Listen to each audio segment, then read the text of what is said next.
يثير مستقبل النرويجي إيرلينغ هالاند مهاجم مانشستر سيتي بعض الجدل في الصيف المقبل، حيث يعود الأمر إلى بعض التقارير البريطانية التي ذكرت أن اللاعب نجم السيتي لديه شرط جزائي يسمح له بالانتقال إلى ريال مدريد في صيف العام 2024. وحول هذا الأمر صرحت رافاييلا بيمينتا وكيلة إيرلينغ هالاند لبرنامج أشرينجيتو، حيث قالت: لطالما كان لغز هذه القصة جميلا لأنه لا أحد يعرف أين هو، مثل صندوق الكنز.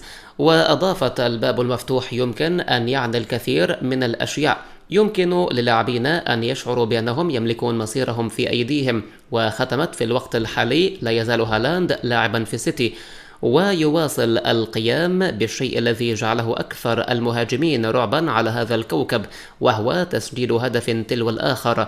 ووفقا لما ذكره موقع جول العالمي، فإن إدارة نادي مانشستر سيتي الإنجليزي تدرس تقديم عرض براتب أسبوعي يبلغ 600 ألف جنيه استرليني على نجم الفريق الهداف إيرلينغ هالاند، من أجل حمايته من رغبة ريال مدريد عن طريق ربطه بعقد جديد مع السيتيزنز.